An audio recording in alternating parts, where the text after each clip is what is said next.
am on a mission, and that mission is to slap people upside the head and wake them up and even make them hate me, if that's what it takes to get them to go examine what I'm telling them to find out that it's right. First of all, this needs to be said. There never was a war. How can you say that, Bill? Well, a war is when two armies are fighting.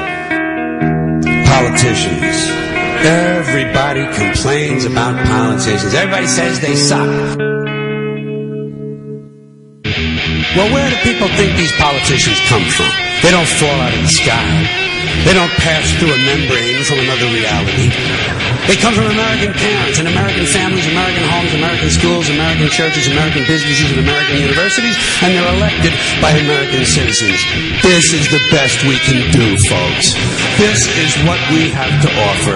It's what our system produces. Garbage in, garbage out. You know, and all these hidden agendas and just brainwashing and bizarre belief systems that are being thrown at us, you know, when they should all leave. Not only the good ones and the bad ones, they should all just leave and leave us alone.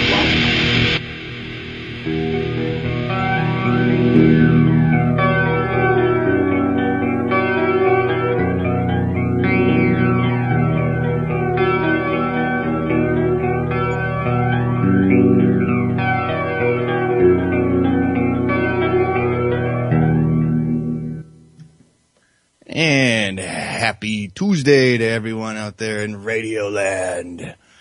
It is 1/21/14. Woo! Another beautiful day in the world. We got James on with me tonight. This is Justyn time. Hello. I think we got Mike in there in the background somewhere. What's up, gentlemen? There he is. What's up? I don't know.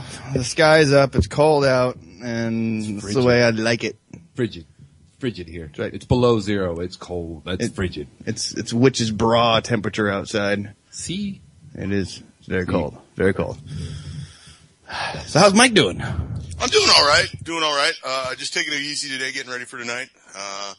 Going over a couple things at home and gonna deal with it. Wow. Cool. Well, I hope you're going to have an awesome show all lined up for later. I totally hope to not just screw it all up. Oh, you'll be fine, dude. You guys always freaking have some really good information and stuff to throw out for everyone to think about.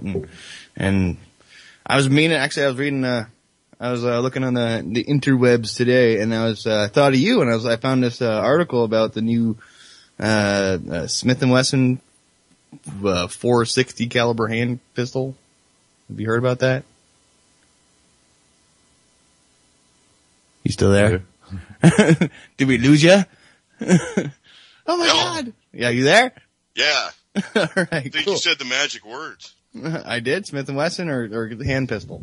I didn't even get to hand pistol, so it must have been Smith & Wesson.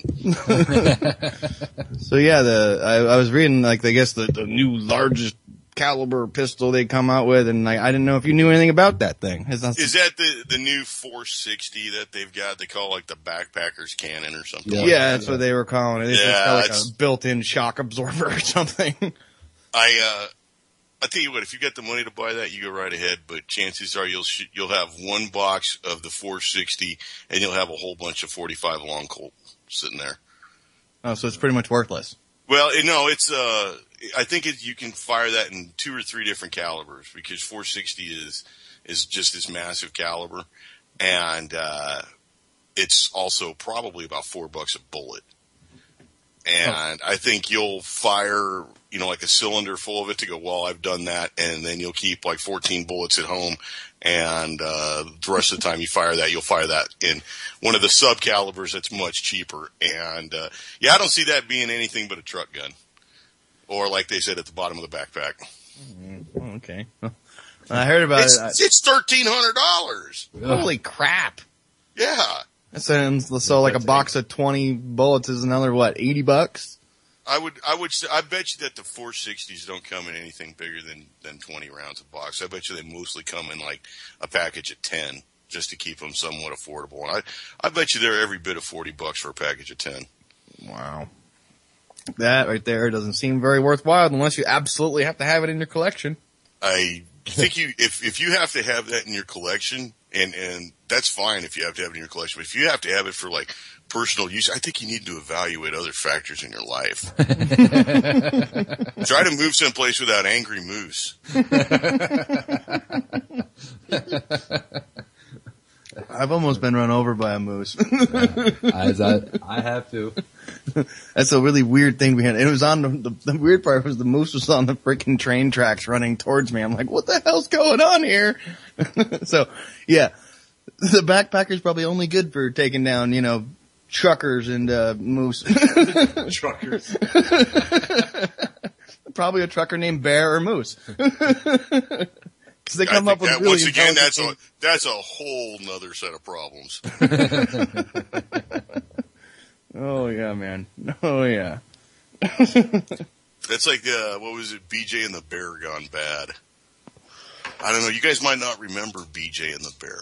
Nope, no, I don't think. Oh wow. Didn't catch that. I grew up all the way on the East Coast, and Vermont's about a decade behind everyone until 2000. Now we're only 5 years behind everyone else. That's pretty interesting. I'm about 2 weeks away from everything. Because if I go to the store and they don't have it, they'll have it in about 2 weeks. Sweet, dude. So can you send me a freaking hoverboard, dude? I've been waiting for decades for one of those. I'll tell you what. I'll put it in the mail 2 weeks after I get it. All right, sweet. Awesome. So yeah, we're just here, everyone. We're just going to talk and ramble a bit. We do have the phone is open tonight, so if anyone wants to call in and we'll shoot the crap.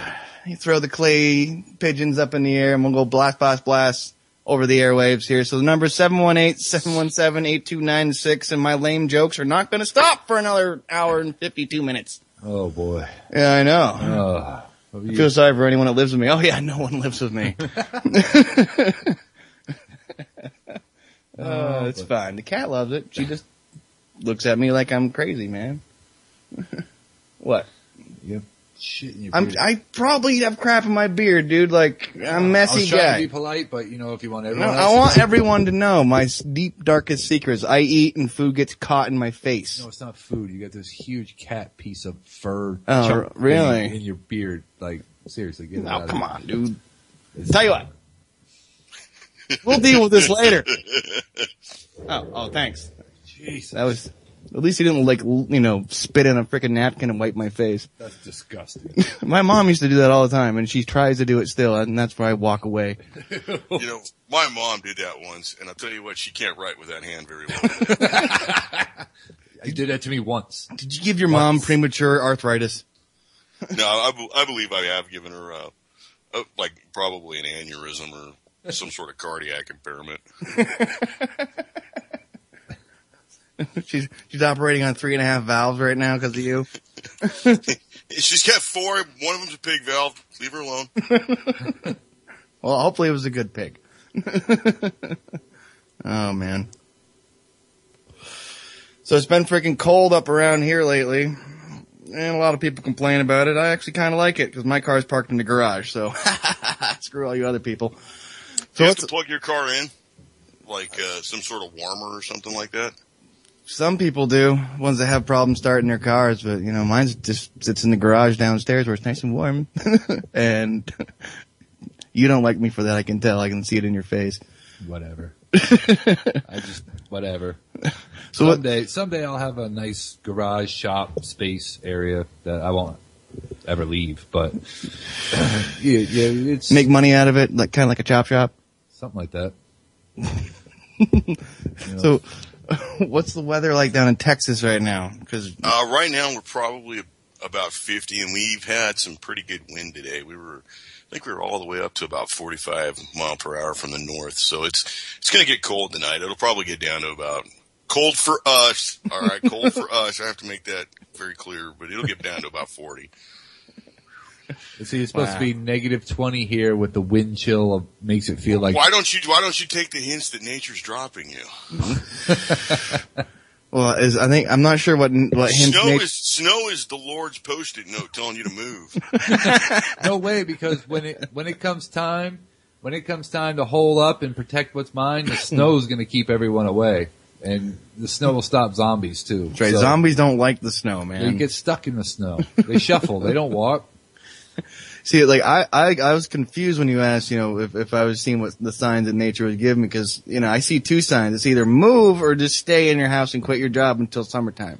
Yeah, see, that's a much better sign to accept. But, too bad there's bills. There's also only 633,000 people that live in this state, which is why I stay here. The weather is a very big negative to living here, but there's only 633,000 people, and it's spread out. How many of those 633,000 are recent immigrants from New York or Massachusetts or Probably someplace that we don't go to just because? Probably a little less than half. I'd say like 35%. Yeah, 45. I do know that in all our quote unquote. That's a snowball that doesn't stop, gentlemen. Yeah, it's true. I know, we've been dealing with it for years. That's why we have some of these stupid laws on the books. I was going to say that's why I can only build my house 600 feet from the center of the nearest road because somebody wants to keep their pristine forest that they don't live anywhere near. So, it's all right. And it's in case they drive by, they want to make sure they don't see you on your porch smoking a cigarette in your boxers, man. They don't want to see that on my rented land. Yeah. So you have permission to stay there. Yeah. I'm allowed. For a while. As long as I pay my taxes, I'm allowed to stay there. But I can only, there's lots of, zoning laws. They're trying to push different gun laws, like these people from other cities that live in our area. And they say, oh, well, it was like this in southern Jersey and I don't want to see it like that. So we're going to restrict everything and tax the hell out of you so that you can't start a business of like any sort of manufacturing here. But sorry, I'm off on a rant. That was the perfect rant to be on because it's completely 100% accurate. It's if you look at the state of Vermont, to start a business here, it's like the most heavily taxed state to try and start a business, like with the regulation, like any of the environmental regulations that you have to partake, the Act 250, then you have Act 60 with the school board stuff. There's a lot of, they whack you every time you turn around here. And that's why we're becoming a service industry state. We're going to be here to serve the rich and the powerful to come up here and do whatever the hell they want. And well, Vermont's going to become a resort state for people. We're three-quarters of the way there. Yeah, it's just going to be gas stations, like freaking ski resorts, and like bed and breakfast, and like the long. The Vermont motto will become: "Would you like regular or curly fries?" Do you want maple syrup with that? Yeah, you want some maple? The gentrification of this state is already well underway. We are already three-quarters of the way there, and it's not going to take much to push us the rest of the way. I mean, it doesn't take much to stop it either. I mean, the problem with this stopping it though is the people that would be sort of inclined to stop it barely get by because it's cost so much to live here, and the minimum wage is not enough to live on. So. Another reason why nothing's going to frickin' change very easily around here, and I'm sure it's all like that in a lot of other states, but the people that are the activists in this state, they don't let anyone frickin' know when they're going to have a protest or when they're going to have a sit-in. They don't let anyone frickin' know. Closed circles. Like it's the same group of people standing with the same frickin' signs that you can see where they scribbled. You can't sit at our table for lunch today. You are new. Exactly. There's a lot of pissing contests that go on with that, and it's just, it's too bad. It's a damn shame what it is because of what we have here and what could be done here, and to change it would take a lot of work, and I'm more than willing to jump on board to help, but I'm only one person. I can't put the state on my back. You know what I mean? And I live very, very close to the state capitol where they make all of these decisions. So. I don't know. Well, but we have a scourge. We have a scourge in our state right now. A scourge? Yeah, we have a new war in Vermont. The war on heroin. The war on heroin. We have the war on heroin in the state of Vermont because, apparently we have a heroin problem in this state. And from what I've noticed and from the people I see and live around, we have a pharmaceutical pill problem and not so much a heroin problem. So when they run out of the freaking pills, they go for the heroin, but they go for pills first. So where's the real problem? Well, he did say it's an opiate addiction problem. Well, then we should get rid of all these big pharma companies handing out pills like candy. Well, Oh my God, I believe I just heard the earth shake. Really? I did fart a little bit. There is a pill for that. Is it opiate based? and there's an opiate-based pill and an app for that. Holy crap, an app for the pill? Yeah. Is it just like swirlies on a screen? You stare at it after you take the pill? It's fractals. Every now and then there's a It's little something fractals to for your push phone. on. It's phone fractals. I can see where you can get all chipped out on fractals, man. Dude, look what that thing is making, dude. This all started out, you won't believe me, man. This thing started out as a math equation. You'll never ever get it. And it loops into itself, man. It's like, whoa. So, and I don't think our problem here that we have here in Vermont is a problem everywhere, but it's a problem in some places, I believe. So we're not alone, but It's a problem across the entire country. And what about down there, Mike? What's the hardest drug out there? Is it pills? Like, is it the pharmaceutical drugs, or is it Well, I can't really say like the hardest drug because we've got everything, you know. And I would say that the thing that causes the most problem in my area is going to be methamphetamines, followed by the heroin. And I would say that kids are more likely to do pills just because they can get them from mommy and daddy's stash. yep. And then guys that need to do physical work because they can't pass a test at the plant or whatever, you can put up a hell of a lot of drywall. When you're tweaked out, you can do a lot of drywall. You can mow a lot of grass. You can do a lot of stuff like that. Heroin, I think, happens. They get, at least here, it looks like they start on that after they become burnout. You know, like there's nobody hiring from them. There's no more gas tanks out of boats to steal. You know, they know they can't jack any more air conditioners because they'll get shot. So now they got to sit at home and do something for 14 hours. So yeah, why not try that? We'll just sit here and boot up. It's cool. Yeah. And then we're not talking computer speak here, people. This involves a spoon. damn shame. It is. But yet it's another one of those things that keep us where we're at. You know, and it doesn't, I mean, it doesn't get all of us, but it gets some of us. You know what I mean? It's, another one of those things. Just, what pisses me off is the fact that our governor couldn't come out and say we have a problem with this, with certain kinds of drugs and we're going to address it. No, he has to come out and say we're got a war on heroin and opiates. It's a war on everything. Like, that means they're going to be selling heroin and opiates down at your 7-Eleven in about a week. I think it's like 5 weeks here, but I know what you mean. We're catching up with the times. Well, I mean, straight up honest, in my area, anytime that there's a news story about the sheriff busts somebody and they've got, 26 pounds of pot or, they've got 2 pounds of methamphetamines or a pound of heroin or something like that, it is all over the place. It's almost like they just put out like the Wednesday ad for the grocery store. Yeah. Literally they were running a straight ad. Yeah. Hey, we got it down here. Like that. I swear that's what it's like. I mean, I've noticed it. I don't go to the bar in town anymore. I don't, it's not my place to be anymore. And, well, damn it, I just don't like waking up feeling all beat up. But I noticed it, especially at the bar. You go in and our paper comes out twice a week, whether it needs to or not. And, if it was on there, you'd see it at the bar that night. That is messed up. Because usually when there's something like that around here, everything kind of dries up. Yeah. It's like we nailed like some stupid teenager kid who was trying to drive across the border with a wagon full of bales of hay. There's this really stinky hay.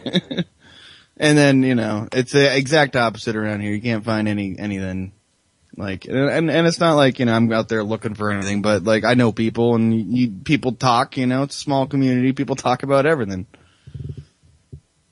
And Well, you can see it. You know, the girl goes to the bathroom, and 5 minutes later, or 3 minutes later, she comes out, and it looks like she's been shoving donuts up her nose. Oh, powdered! I like those.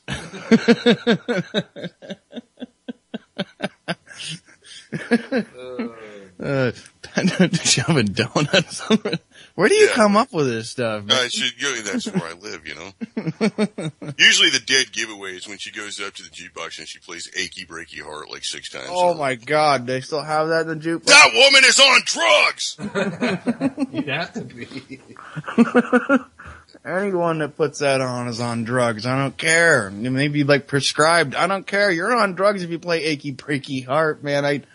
In the 90s, man, my stepmother and my sister all summer long played that song over and over and over and over and over and over again. And then the next summer it was, oh my God, Macarena. Like, how do you make the jump? Oh yeah, wait, you didn't. It was crap and then you got more crap. And then they have to do the dance. You know, they have to do the dance every time, the Macarena dance thing. Like, what is it with pop culture, Mike?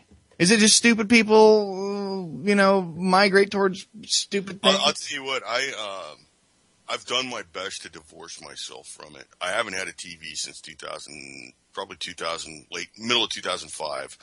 And, I have no idea what I know what the cartoons are because like you'll see them.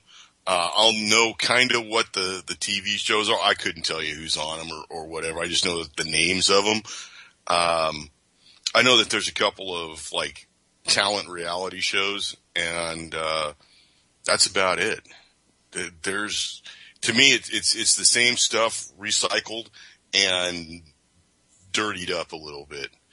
And, like you could, all right, it'll probably come out as foul, but that's just the way it is. Everybody remembers, Guns N' Roses, right? Oh yeah. Of course. Okay. Guns N' Roses, and, Welcome to the Jungle, there was the line, feel my serpentine, right? Yeah. And that was kind of racy and shocking for that time. And then like on the net, what was it? It was the next album that they did, which was like 2 or 3 years later.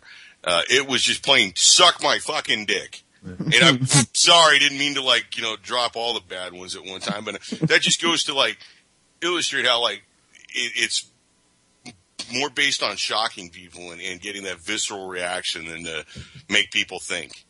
And, which album was that? Was that, who did the? I think it was on the Use Your Illusion albums. Oh yeah. Yeah, that little duet of an album. Yeah.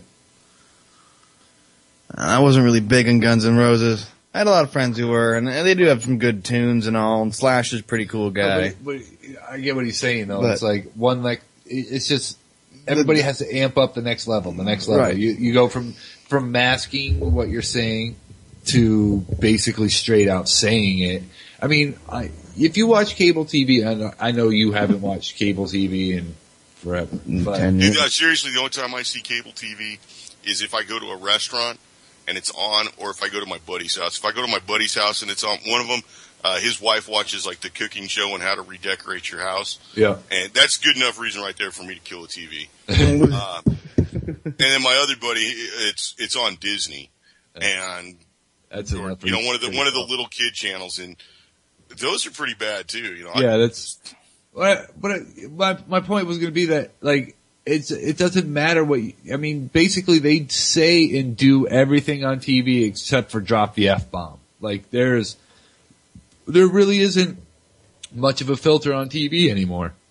And I remember growing up in the 80s, like, you know, I'm only 38, but growing up in the 80s, like if somebody said like, damn, on a TV show, that was something, you know what I mean? It was like, oh, you know, or on Miami Vice, he dropped the word bastard, you know, it was like, oh my Lord, God, you know, like, but now it's twerking and everything. Well, and they're saying shit and ass. Oh, well, AMC is like a paid cable channel, but like on AMC, you watch The Walking Dead if you like the zombie show, which I do. But, you know, they say shit, asshole. Like I'm trying to think of any, the only thing they don't do is drop an F-bomb. Like that's about it. Like I've heard everything else on that show and seen a lot. So, and it's like that on regular cable too. Well, I think Bill Hicks called it the best back in the late 80s, early 90s when he was describing the perfect Coke commercial. It was a naked lady, you know, sitting there with I'm not going to get into all the details, but you guys can listen. Most of you probably already heard it, but you know, the naked lady essentially doing stuff and it says drink Coke on the bottom. And that's what we're getting to. Yeah. We're getting to that. We're so desensitized. Right, Like, exactly. violence doesn't matter. Like the next thing doesn't matter. Like it's. Well, the next thing has to be able to shock. If the next thing doesn't shock, it's no good. That's it. That's right. Like that's, you know, there's, I don't know, the shock and awe value.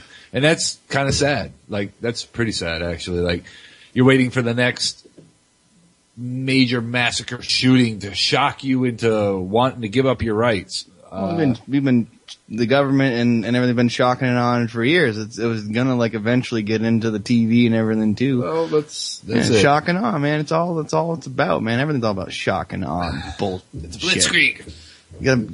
It's going to be the point where the next, you know, in the next few years, reality TV is going to be like what, again, Bill Hicks said in 91. It's going to be, let's hunt and kill Billy Ray Cyrus for like 9 episodes. And then, you know. I've always said that football is going to turn back into a gladiator sport and people are going to like. People watch if there's a lot more blood and broken bones. Well, you know, or we're going to turn into like a Running Man society. Or like a Death Race 2000 society where like you pay per view to watch people die on TV. Like, I mean, UFC is almost there. I mean, guys get UFC is just a third less homo than professional wrestling. I'm sorry, it's just horrible. I mean, it's fine to watch that until you're like 12 or 13, but I don't watch it, but I've never seen a fight in my life. Really? No, none of them things. They never interested me, dude. No, I understand that, but I mean, all I'm saying is we're becoming a society where, like, you know, we're gonna put 50 men on an island one week and take bets and see who comes off the island alive, and then they get their sentence commuted. You know, the most dangerous game this year on NBC. Exactly. See? I mean, we're pitching a show right now. I mean, and then the next week they can do it with the most dangerous women in the country. You know what I mean? You can do a whole thing of like countries. You could have a show a week. You can totally, like, I mean, that's where we're coming to. Like, that's to me, if the SHTF doesn't happen before then, like, that's what we'll be watching on TV in about 15 years. Whatever it takes to keep the sheeple in front of the tube to keep them docile as much as possible. Right. Of course, you know, once we start getting shows like that in the future, there's going to be a whole lot more domestic violence, and then there's going to be a whole lot more, like, you know, SWAT teams kicking down the wrong door because they're one door down too far. And that doesn't happen now? It does happen. It's going to get more because people will actually call. Sure, why not? Screw it. I mean, I can't wait to see, like, once legalization happens, like, the massive spike, and then watch it level off and be what it normally is. You know what I mean? You might have a small spike, but I don't think it'll be directly related. Some people will claim that as, oh my God, I watched Death Island and now I had to beat my wife and kill my kids. Like, a whole new list of excuses. But God told me to do it. A whole new list of excuses for reasons why we were being douchebags in reality for a reason. It's just... like the rich kid that ran over people drunk. Yeah, affluence. I have affluenza. I'm rich and I've never been punished, so I didn't know what I was doing. Like, really? Yeah. In a free society, that kid would be in the stocks out front of, like, the courthouse. Should be dragged in court. Why? What I want to know is he hurt how many? 4, 5, 6 different people in that accident. I think he killed 4 people. He hurt a couple, like, people in his truck and ran over a couple of people, something like that. He killed some people, I know that. Yeah. It would have been vehicular manslaughter for most people, and it would have been behind bars for most people. But no, he had money. He hired Johnny Cochran. So does that not just prove it to you? That I don't know if he actually hired Johnny Cochran, but the point I know is, like, he didn't hire Johnny Cochran. But he had a high-priced lawyer that basically got him off of his charges. So what does that say about our justice system? It's about money and about wording. That's it. Gotta learn the language, man. money. Well, No, words have meaning, or words do have meaning.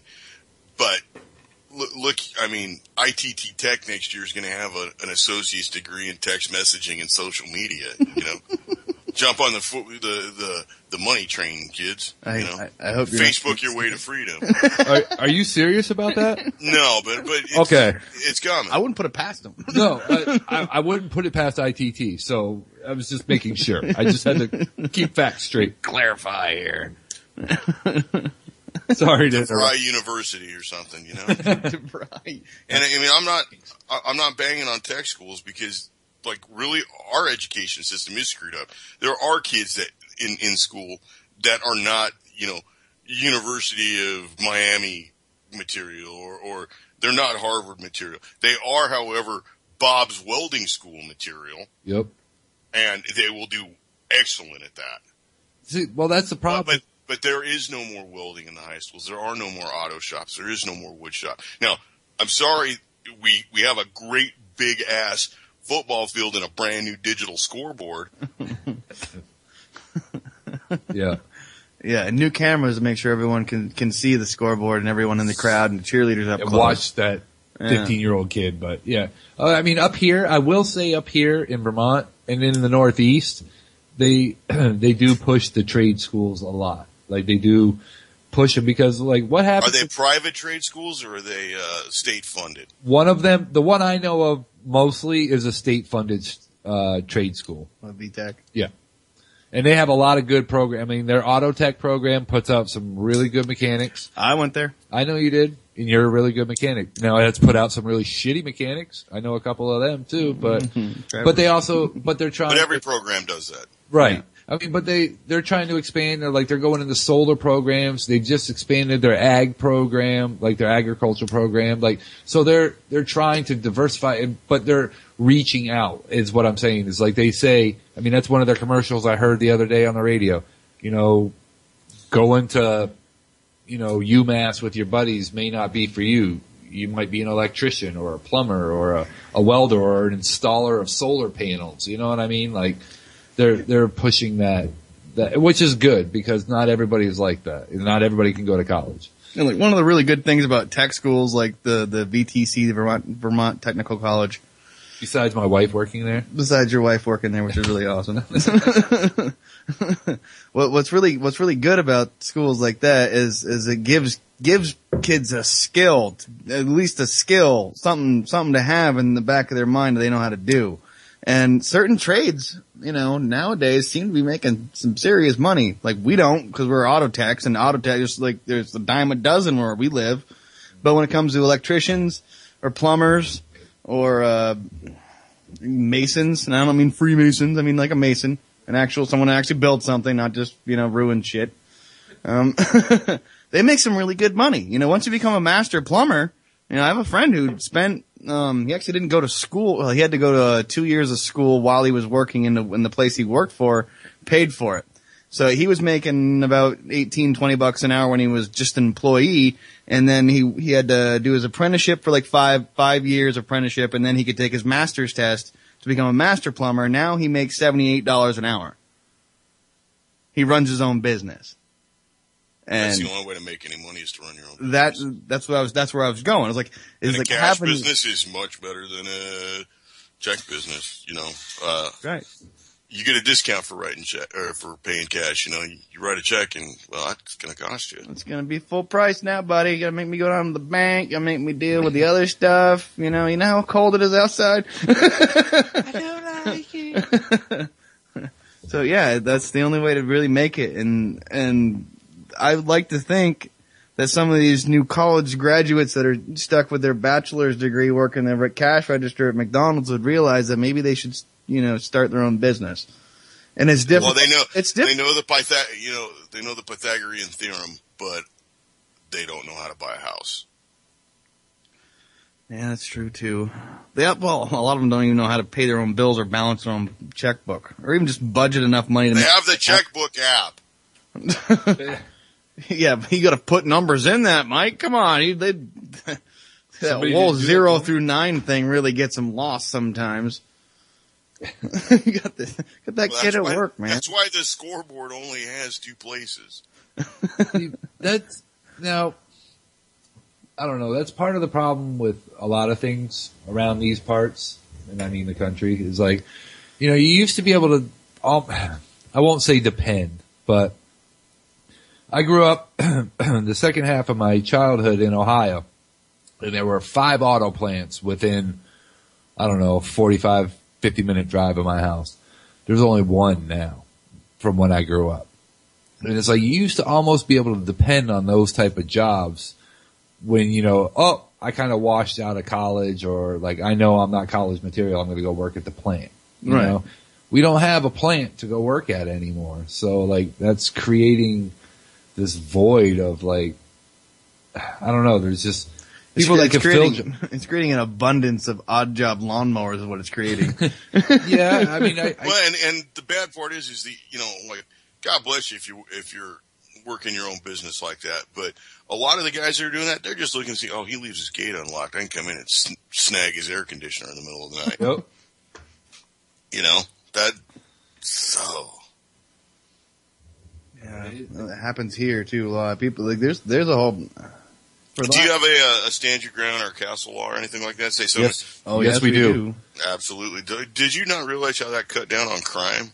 Yeah. Oh, we know, dude. We live in the pinnacle state when it comes to like proving that fact. When they don't rob houses here at night. They rob houses here at day when you're at work, and Right. they know you are not home to shoot them. Yeah, you will get shot. Cause everyone's got just like that admiral in the Japanese Navy said. Like around here, behind every blade of grass there is a rifle. it's almost like that. I agree. I'll tell you what. Armed society is a polite society. We had some incidences of that, and a couple of people stood up and protected themselves and protected their property, and it dropped tremendously. Well, once word got around that, did you see they almost shot that one boy? Yeah.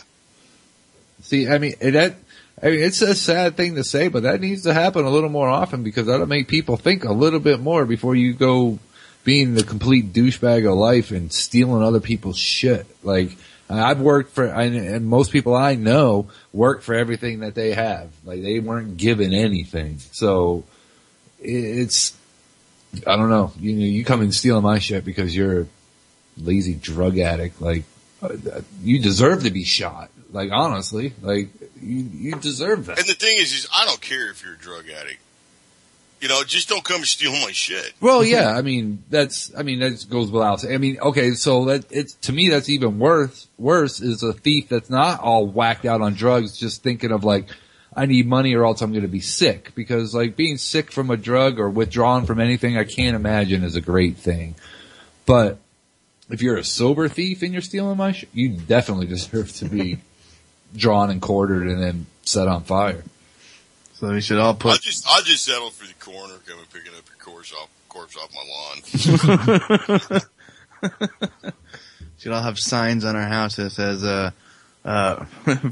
free flying lead to all trespassers. I agree with what you say, Justin. An armed society is a polite society. If everybody, a lot of people say that. I know, but like, I mean, amongst us, like you say it more than most people, but what I'm saying, I agree with that. Like, if everybody in the world was packing a sidearm, like, wouldn't you think twice before you flip somebody off and threw your burrito out the window at them? Like, you would think twice, but then again, there's the guys like that sheriff that shot that dude for texting. It's like, I don't know. I don't know. There's a lot of problems, and we could spend hours and hours, which we do. Yeah, that cop in Florida, that's disgusting. Yeah, it is. Hey, we got a caller here. Who do we got on the line with us? This is Mr. Las Vegas. Hey, Mr. Las Vegas. How you doing there, Vinny? All right, Justin. I got an option of listening to you on the phone or getting in chat, one of the two, and I decided the third option, I would call in and say howdy. There you go. What's happening? I called in on my brother's home phone, but I got my smartphone. It's not really smart, but it's not completely retarded. It's got a busted screen, so it's hard to read It's between. a differently But able anyway, phone. Is that Ham with you? What's going on, dude? Is that Ham? No, it's actually Mr. Sackbag. Mr. Sackbag. What's up down in Texas, brother? Doing well, man. Doing well. Right on. Yeah, so I was listening to you guys, and I think the overall plan is, if they don't do it through war like they do in many countries, but elimination of the middle class here. You see the Spanish folks here that are so successful that come from Mexico, and they work hard, and then they create their own business, and then their children, I see their kids is going to crap like the teenagers, of any other race here in America. The middle class, in school, they're being dumbed down, and then eventually they're just kind of fade away. The middle class is fading here in America, and that's the direction I think we're headed. I think you're straight up right on that, Vince. I see it here where I'm at. The only people who've got money for, say long-term goods. I'm not talking about a brand new pickup or a boat or something that's disposable or a toy, but like something big like a house or a restaurant or land that they're buying are the Mexican people. And generally they pay cash. They're great people too, hard workers. I've worked with since I was 16. We quit school and went to work. A lot of people, think that immigration's a problem. I disagree. I think America is supposed to stand for the place where people flee to, to the humbled masses.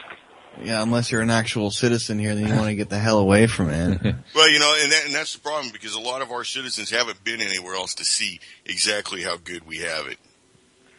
This is true. Like I will personally admit I've only been to Mexico and Canada, so I've never been. Me too. I've never been anywhere else. But what I saw in Mexico was I was like, wow, this isn't. I went across the border at El Paso, and so you went to Juarez. That's an eye opener for people. It was, and I was 20 years old when I went down there, so that was many years ago. But yeah, that was an eye opener. It definitely, like walking across that bridge, it even smelled different. Like it was, it was different. But the middle class. To comment on what Vinny said though was like the killing of the middle class. I think the middle class is already dead here. Like I'm no better off than my parents, and I think I'm worse off than my parents. And isn't that what we're supposed to do? We're supposed to get a leg up in life. Like we're supposed to build on previous foundations built for us. And I think our parents were the last generation of that, and it's a steep decline for us after that. It's for everyone on the line, really. Like our parents were the last bastion of doing as well or better than their parents, and we have to scrape. And literally, I've said on air before, I'd take home a paycheck equal to my stepfather did in the early 90s, late 80s, and they could buy cars, they had lines of credit, they could get houses. Yeah. We had a couple, they weren't anything extravagant, brand new Cavalier, whoopie-doo, but they were able to get these things because go out and buy that American car. Right. But all right, so there's a couple of years between us. Just a couple years before that, when you were probably brand new, interest rates for homes were 21%. That's true. Right now they're 3%. That's true. This is true. Like in the 80s, the interest rates for houses were freaking-nomical. It was late 70s, probably right up until after Reagan came into power. Yep. It's horrible to have to say that. I think I see the disconnect too between people here in the alternative and people in mainstream. That they played by the rules. They did good in school. They went to college. They've maintained that drudgery, that job, that day in, day out, 9 to 5, and they're coming home and have less and less to spend. To show for their toils. And in the end, they're thinking, well, I won't mind that.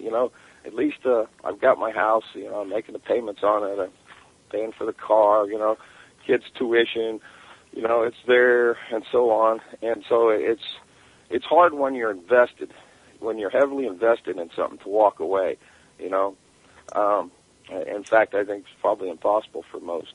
And Jimmy on Boiler Room, he talks about the impending collapse. And, as much as I hate to admit that he's right, it's probably going to require, armed resistance one day, which is, I'm totally against, because usually you wind up on bottom throughout history. You see the revolutions. Yeah.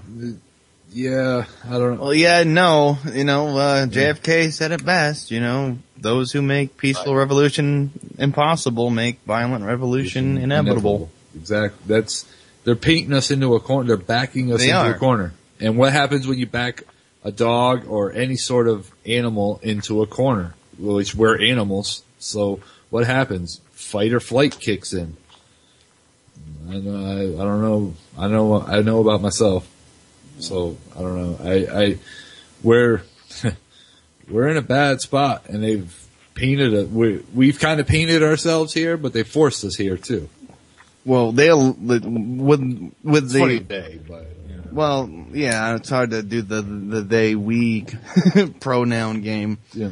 But it seems like it goes in kind of like cycles where like there's a bunch of affluence for a while there for the main part of society where there's stuff is available, credit's available, jobs are decent, and then it kind of dwindles, and then 20 years later it does it again. It's like a cycle. Yeah. And it's like I'm tired. We got to break the cycle. It should just be going up and up and up. We should have better education every year. The education should be better. Every year, the job market should look better, and inflation should not be a factor. In the economy at all. Like, it should be straightforward. Taxes should be actually benefit the society, not just pay off interest on the debt, or bring us to war some more. I'm tired of spreading freedom bombs. And I'm tired of busting my ass to make just enough money to be able to live in my little teeny treehouse here. I will say on spreading a freedom bomb, just to play devil's advocate for a second, people expect that out of us too, though. Like, it's not right that we do the dumb shit that we do out there in the world, but there are countries that, like, when they get racked by a typhoon or a tsunami or an earthquake, they're like, who's the first country that they look to come bail them out? Well, like, I think a lot of that charity stuff for like the Haiti hurricane thing that happened a few years ago. My friend Gene, he's from Haiti. His mother still lives there, and his sister is there right now, actually. And H.W. Bush and Clinton got together to do this whole Haiti freaking, fundraiser for whatever number of billions of dollars that the Haitian government said they needed. And they said they needed like $2.5 billion to rebuild and make everything perfect again. They raised $4 and none of it got to freaking Haiti. None of it. So they could rebuild Shantytown all over the place. But, And there's some bonuses about Haiti. I've been talking with this dude. I think you guys will respect that too, Mike and Vince. In Haiti, it's not exactly, a good American moral values, but in Haiti, you can drive around with no license plate, no license, drunk with a gun on your hip, waving it around, and the cops just go, hey, just, don't do anything. Don't point it at me.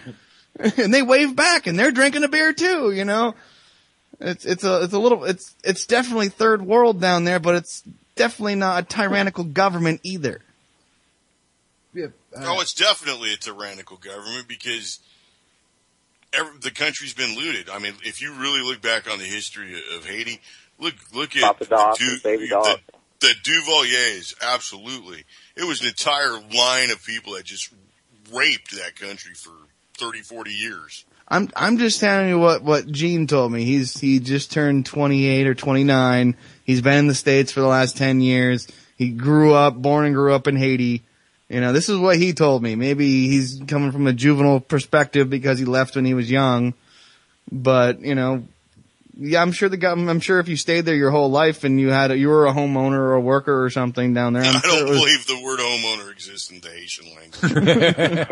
Rebel owner. We got our own. I met a guy here. The beach. He was from the other side of the island there. Haiti, they speak French and they speak Spanish in the Dominican Republic. So, anyways, he was a young black man here and didn't speak English, only Spanish. And I was talking to him on the bus here about 2 or 3 weeks ago. And he was so proud and happy to be here. He has family here. He's here on a student visa. And I'll tell you what, the people of the world still love America, the idea of America. They want to be here. Well, they come here for a reason. They come here because it is better than what it is like in their home country. Right. And it's at this point, what we've got going on here. We either have to fix it or we have to become them. I think it's better for immigrants to come here because it's easier for them to get to do what they want to do here and realize that dream. Whereas immigration is fine if it's followed with the appropriate guidelines, and the immigrant comes here knowing that they're coming to a new nation. They're bringing themselves in a part of their new nation. They're not establishing their old nation in a new country. Exactly. I agree with that. There shall be no hyphenations. Right. No, what I'm saying is that with regulations and programs and this, that, and the other thing, it's easier for immigrant to come into this country, illegal or not, because here in Vermont you can get a license if you're an illegal immigrant. But it's easier for these people to get by here than it is in their own country, so they can make money and do what they got to do. That's fine, but they need to follow the process and get to the back of the line behind everybody else that's in line to get their visa to come here. Like, I understand that we're a better country than they are, for some of them. It's just that they need to follow the rules to be here. But it's easier for them to be here than it is for a natural born citizen to get by. Like, that's what I'm saying. Like, that's my point. Well, other cultures, too, have different, value systems, too, as far as, family. The family seems to have faded a lot for the American personage. Well, we were talking about that earlier with the rise of the pop culture being completely dominant over everything. It doesn't matter that your grandfather was in a war and may have something to talk about. It may not matter that you have family members that have everything. That girl on TV doing that thing that was way worse than the last girl on TV who did that thing has become all that matters. Man, I took twerking lessons and they're out of style now. I told you last time, Vinny, I don't want you twerking on my show. You keep that for Thursday night, man. But Vince brings up like a really good point, like the destruction of the family. I mean, look, right now we're in this great big row over the Olympics right now because for some reason us exporting homosexual Olympians is the most important thing right now. Yep. Are we? What kind of family values does this? I mean, and if you're homosexual, whatever, that's your deal. But fine, be homosexual and go into Home Depot. Do not bring your lover in on a leash and then start making out on the plumbing aisle. Exactly. I don't want to see that from a straight couple, never mind a gay couple. Exactly. I'm against all PDA, man. I don't want maybe maybe funny, a chicken peck on the cheek, a hug. That's fine, but I can't stand seeing any people just full on just doing it on the street, essentially, like with their clothes on. Like, it doesn't matter. Like, I've been to Provincetown, man. And if anyone knows about Provincetown, Rhode Island. No, Provincetown, Cape Cod. Is it Cape Cod? Cape Cod. That's, okay. All right. I got my. It's Providence. Providence. Okay. All right. Well, they're only like an hour away anyway. It's right the same area. I know you were saying. Like, that town right there, man, if you're straight, do not go to that town. That right there. Do the gay folks have gay capes? Yes. Yes, they do, actually. That is next to the Castro, probably the gayest city, like where most gay people congregate, other than the Castro and San Fran. A lot of dudes in pink down there, from what I saw. Lots of short-haired women down there with higher. I'm not against anyone's sexuality. I don't give a shit. Like, seriously, I don't care. I just don't want to see it. Don't do it. Don't do it on your front yard at like 3:00 on Thursday, man. Exactly. There's kids walking home. Yeah, exactly. Like, they don't need to know. Keep it indoors. Nobody wants to see us doing that out on the front lawn, so... we could get into a whole thing about, the sex ed classes these kids are being taught nowadays, too. But the sex ed classes are coming in at the expense of the shop class, at the expense of math classes, at the expense of the soccer team or the football. Well, actually, nothing ever gets in the way of the football team. But, you know, I mean, even band in school, I mean, well, seriously, if you're good at music, you're generally kind of okay at math. And that's saying something from the United States. I mean, like, math is not one of our exports. No, it is not. No. So we eliminate music. We take out those kids and their love and their exploration, which actually translates to math. And math is the building block of everything. So, I mean, like, everywhere we turn, we're shooting ourselves in the foot. Yeah, math is not a strong suit here. We wouldn't be able to try to add up the value of $1 from 1930 to now and come up with 4 cents. Vince, you're in the city right now that expresses the fact that math is not a virtue in the United States. I mean, the entire state of Nevada is a tax on people who are bad at math. It's an excise tax, though, so it's okay. It's perfectly constitutional. You didn't have to go there. Syntax. And it's shame on you if you thought the Cubs were going to win the World Series. They did. They did win, didn't they? At least the last one, they won 2, haven't they? Who, the Cubs? The Cubs haven't. No, that's a Red Sox. Sorry. Yes, sir. The Cubs haven't won a World Series in like 100 and some odd years. They're a lesson in futility right there. But the point is I've been to I went to Reno year before last. My little sister was graduating, and they live in Reno, and we were walking. Me and my dad were walking around this casino, and we were getting to the sports betting area, you know. And I can see how people that are really good at math, and I'm being sarcastic, would go look at the odds for like, I think it was the Cubs. It was like 290 to 1 or something, like if they won the World Series that year. And I was like, well, I guess if you're gonna bet $5, it's not such a loss, but there's some idiot out there like, well, if I put 10 grand down, you know, I got, you know, look at they might do it. They got a new pitcher, or like, you know, what's his face just got out of his crotch surgery. He'll be fine, you know, and I don't follow sports at all, but I can see how these people will go to all these casinos and start betting money on teams that it's just astronomical. Not only sports betting, I mean, the slot machines, the card games, the video games, everything. I mean, yeah, gambling is, it just, makes me shake my head. Those are the 2 games to play in a casino, roulette and blackjack, because those have the best odds for the player to win. No, roulette's the worst odds you can play. Is roulette the worst? Because it's a 50-50. Yeah. If you play black or red, it's a 50-50 shot. Well, no, then you got 2 greens to consider also. See, Vinny knows. He's in Vegas right now. He's been staring at these tables all week long, going like, I wish I could play. This week I've actually stayed in, and so Thursday I won't be like brain dead. The first 3 weeks was running chaos. You'll be fine, Vinny. Go out after my show. Go out and have a few beers. Actually, you know what? Not after my show. Wait till the night's over. Tomorrow morning, get up like a real gambler. Get up at 8:30 in the morning, have your coffee at the blackjack table, and see how long you last.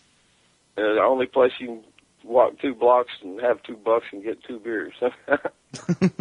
And a shrimp cocktail. Yeah, and don't mind the glowing ones. You'll probably run into several prostitutes on a 2-block stroll. That's a sure bet. I bet on that. Those are called entrepreneurs out there, I think. Private contractors. They have their own service industry. You know, one good thing though is when you're like a low-level criminal, like a jaywalker, the cops really don't. They just drive by and holler at you. Use the crosswalk next time. That was hilarious. I figure they whip their guns out and just like, you know, make a point to all the other pedestrians. Well, my cousin's a cop over here in this section over here, so if I do get hassled, I'm going to do the name drop. Oh, Vinny's got an N. You cheater, man. You're like, don't make me call my brother. Do you know? You know who I am. I thought about when I go down to Mexico, I'm probably going to have to transverse back across the frontier over to Arizona and cross back in case they want to check me in California. I believe I have a traffic warrant from about 15 or 20 years ago in California. As long as you're walking, you'll be fine. They don't have face readers yet. Yeah, they do. Well, I didn't know if they on the have back of their to cars check your... that I know of. They've got them on. Yeah, I didn't remember if they... At the border. I will tell you. Yeah, at the border coming back. I don't know if they're going to want to run you. They've got them on every checkpoint on the highway, too. Personal experience, getting arrested on a 14-year-old warrant is no fun. Personal. Oh, man. I had forgotten about something that happened in Ohio many, many years ago. And I was driving with my 2 daughters to my mother's house and got pulled over for speeding. They ended up 25 minutes later pulling me out of the car at gunpoint and taking me to jail. But like from personal experience, like old warrants are nothing to mess with because they're all they're after at that point is money. Because that was a nice lawyer got me out of all my trouble because we were able to pay for a lawyer. Boy, this hits home. Yeah. I don't play that way though. Yeah. If you all remember my experience from Arkansas in 3 years to do 30 days. You know, if they get me, they got me. I'm theirs. Yep. Well, just what you gotta do, Vinny, if they try to get you, just rip your shirt off, throw it in their face, scream at them that you ain't gonna go down without a fight, and run in the opposite direction. Yeah, I'm escaping back to Mexico. Good luck, you're in Northern California. I got a long way to go! I got a lot of coffee! I had Red Bull. Man, I've been to Mexicali since I was like 20-something, probably 22, 23-year-old, so... I guess that's the only possibility that I have a kid that I don't know about would be there. Well, there and one in Nebraska. So I'm going to go see if I can find my offspring. You sure that's a good idea? Hijo mío, ¿cómo está? Oh, Vinny. I still remember that night. It was great. The next day, I came back at 8 o'clock in the morning, and it was 113 degrees, and I was trimming palm trees all day. But the night, I still remember. You know, I lived in California for 18 months. You guys out there, they can have it. I don't want it, dude. I liked California when I lived there. A lot of things I don't like about it, but mostly, yeah. It's where I really got my first exposure to, world culture, so many different people, places there. And me, I've never met a stranger, so, Well, I respect it the same way you do, dude. Like, I was, opened up to I went from like a little town of 2,200 people to middle of Los Angeles and Hollywood behind the Chinese theater, man. Like, you meet a whole lot of people. And then after 18 months of that, and then you realize 90% of the people you're talking to are like tourists or they're lying sacks of shit. So you're just like, I'm done with all these fake people. That's where I'm at. Like, I'm done with and the fact that like they pretty much have you have really not, from what I gathered when I was there, you really have no say in what goes on locally. You just live there. And watch out for MTA buses. They will run into you. Just like LAPD and the MTA buses will run right into you while you're driving down the road because you're in their way. Like, that's what man. I almost had an MTA bus and an LAPD hit me in the same freaking 1 block stretch. And I'm like just trying to drive my little Ford Escort, and I'm done with that. Any place that has 4 to 5 lanes as a main road down the center of town, like all over the place, like these are everywhere, like that's just too crowded. Too crowded for me. Give me a mountain. Yeah, not to mention you're in Hollyweird. yeah. Hollyweird is what we called it, man. Mm-hmm. Last time I went to California, my mom and my sister lived about 22 miles apart. My sister was living in Hollywood, and my mom lived in Orange County. So I was driving back and forth between their house, staying at one or the other. And I got off the freeway because you get stuck on the freeway there for an hour at a time. So whatever, I'm kind of out here doing my thing. So I can see freeway the whole trip home. So I got off and explored, and I came to an intersection, and did you see the movie Avatar? Those big blue things? Yeah, I saw it once. There was somebody that was like one of those blue things, like 7'8", something like that. And she's in a sissy kind of a slap fight with a black transvestite. And I stopped for a second. I was looking around like, there's got to be a movie camera out here or something. Somebody's got to be filming this for TV. And no, it was just a normal day. Wow. That was fairly wild. That and the having to park like 3 blocks away from where my sister lived. And then having to get up before like 6 o'clock in the morning to go move your vehicle because where you parked was now an open lane of traffic. Yeah. I've never done any time in LA like that, but I lived in San Fran for about 10 months, and that was enough for me to live on the West Coast. I was in San Francisco on the 4th of July, coldest summer day I ever spent in my life, and well, that's what Mark Halloween Twain in the Castro one night. Yeah, that was some weird stuff. Mark Twain said the coldest the coldest winter he ever spent was a summer in San Francisco. I agree. And it can get nasty there, but I don't know. I've walked and been all around the city in San Fran at all different times of the year, and that's a crazy place, and it's small, so I couldn't imagine LA. I almost had the worst road rage incident of my life in LA, so on the highway. I don't want to ever go back. I was there when the freeway shootings became popular. Ooh. I was okay. I was in a great big Chevy truck, and like Priuses and Honda Civics seemed to get out of my way because that just wasn't a very common vehicle down there. Mm. So you got to be smart. If you live in Southern Cal, live in LA and work in San Bernardino, then you're going, all the traffic's coming in. You're like open freeway going the opposite direction. It's true. Yeah, it is. Yeah, I've driven in and out of LA a couple times, and it's funny how one direction is always packed, and like they're doing like 5, and like the other direction is doing like 90, keeping the CHP busy. All I can think of is Office Space. Office Space? Yeah, the movie Office Space, when he's in traffic for the beginning and he's freaking out in his car. Yeah, so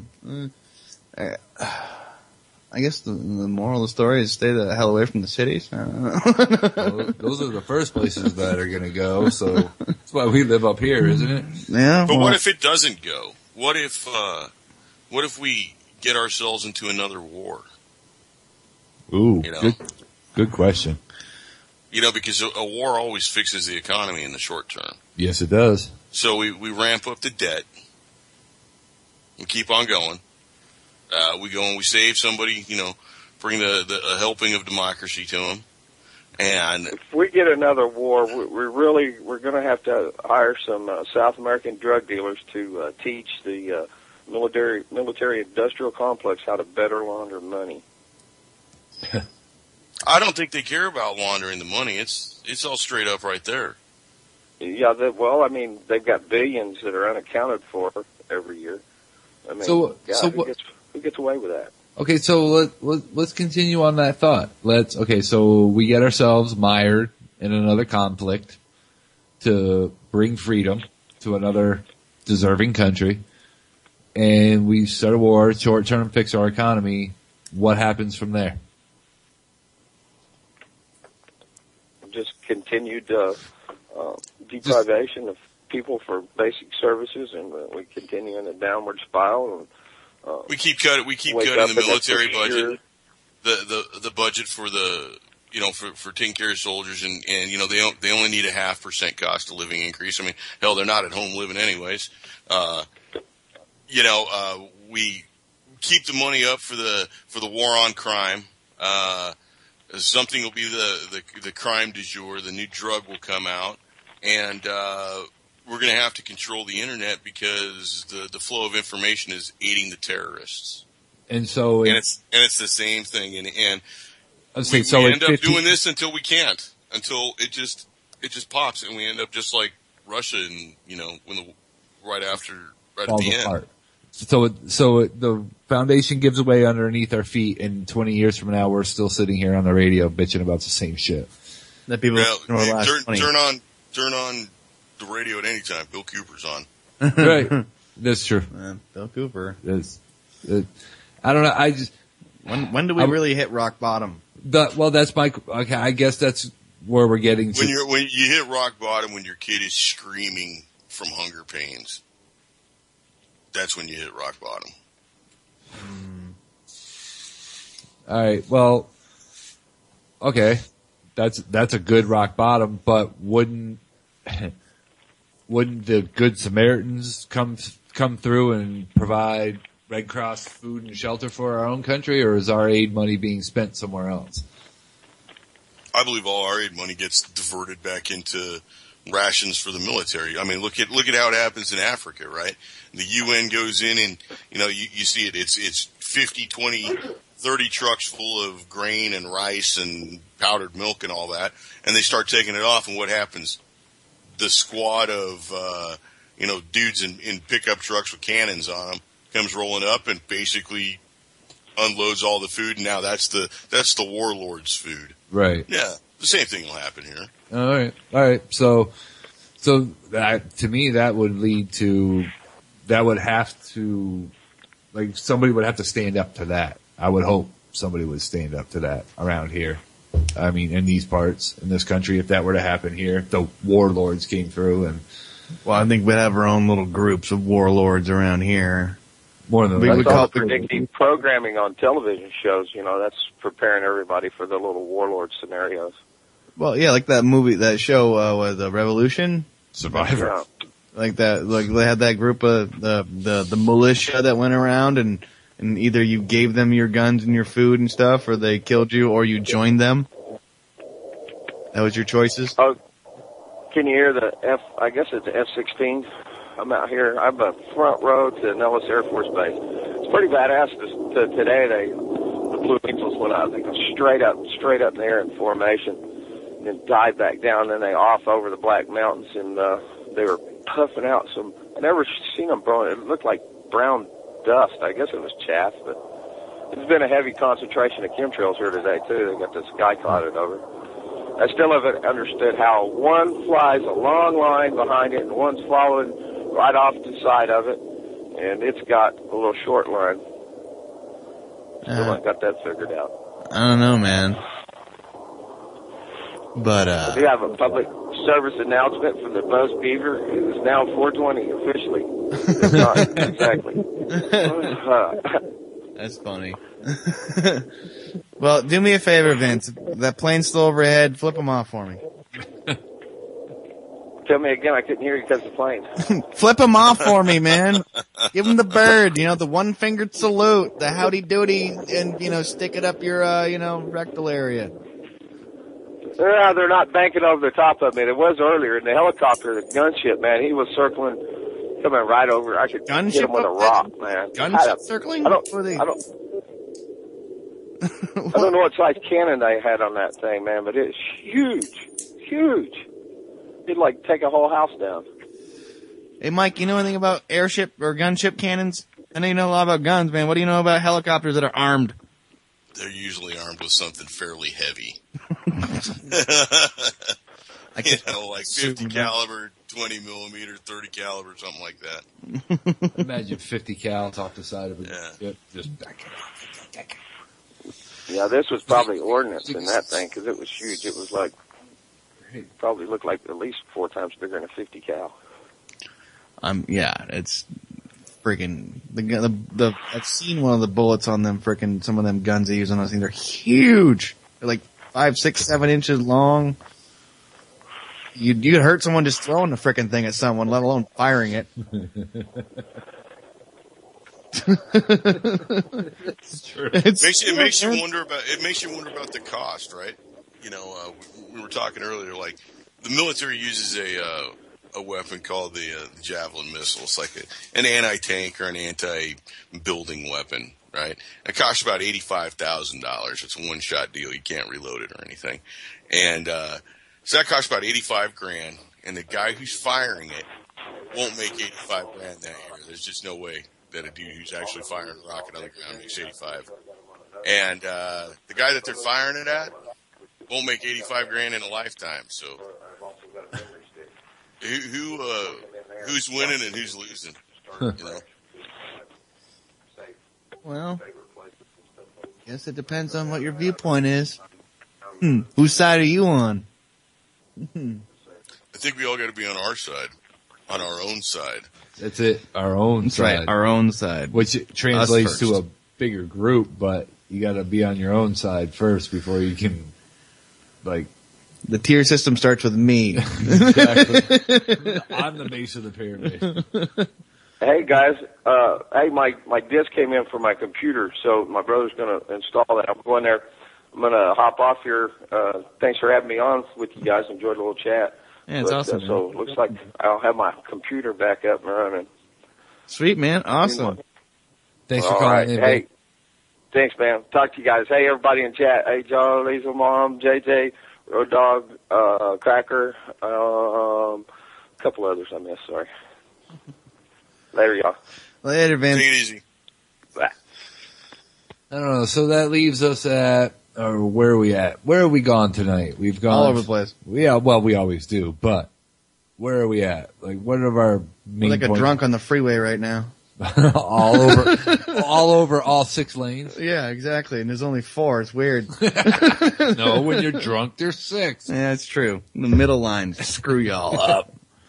So we're on to basically being your own little militia and defending your own. That's right. The militia starts at my house. Yeah. And it's a one-man militia. And it's not very organized. What I'm seriously like nervous about is, I mean, like, people are starting to wake up. People are seeing that, you know, this is wrong. I think this Kelly Thomas thing showed a lot of people that things are not going right. And this will cause people to wake up, but who do they hear? What's the message that they get that once they've woken up and they decide that now is the time of action? Because, you know, it's always right in the golden hour when all the action happens, right? Like, look at what happened after the thing in Connecticut, right? There were the screams for gun control were 90% of Americans call for gun control. What? You can't get 90% of Americans to say the water's wet, you know? Yeah. True. You can't, I've been saying this for a while. Like, even in this so-called freedom movement, which I like to think is just people waking up and talking with each other. Like, we don't agree, 90% of us don't agree on 90% of what we talk about.